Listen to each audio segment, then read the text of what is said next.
पॅकबंद खाद्यतेलाच्या वाढत्या किमतीमुळे सर्वसामान्य ग्राहकांसह तेल व्यापाऱ्यांमध्ये नाराजी वाढली आहे। सोयाबीन तेलाच्या पाऊचचे दर 170 ते 180 रुपयांपर्यंत पोहोचल्याने गरीब आणि मध्यमवर्गीय कुटुंबांच्या मासिक बजेटवर अतिरिक्त ताण पडत असल्याचे व्यापाऱ्यांचे म्हणणे आहे। व्यापाऱ्यांनी खाद्यतेलातील भेसळीच्या मुद्द्यावरही प्रश्न उपस्थित केले आहेत। भेसळीचा ठपका केवळ छोट्या व्यापाऱ्यांवर ठेवण्याऐवजी मोठ्या उत्पादक कंपन्यांना त्यांच्या प्रक्रियेचीही चौकशी करावी अशी मागणी करण्यात आली आहे।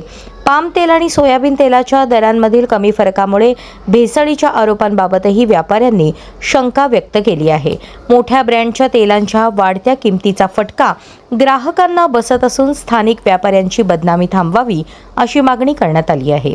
खाद्यतेलाच्या दरवाढीवर नियंत्रण आणून सर्वसामान्यांना दिलासा देण्यासाठी सरकारने तातडीने ठोस पावले उचलावीत अशी अपेक्षा व्यापाऱ्यांनी व्यक्त केली। तुमचं प्लास्टिकसाठी आमच्या इकडे सगळं किरकोळ गिऱ्हाईक पडले जे दुकानदार आम्हाला द्यायला पाहिजे ते देत नाही। आता त्यांनाच धंदे असल्यामुळे आम्हाला छोट्या दुकानदाराला दिल्याशिवाय किरकोळ गिऱ्हाईक कसं द्यावं। छटाकाचं काम करणारे परत 300-400 रुपये कमवणारे 300 रुपयाचं प्रॉफिट घेतल्यानंतर कसं काय त्याच्याबद्दल सरकारला विचार करायला पाहिजे।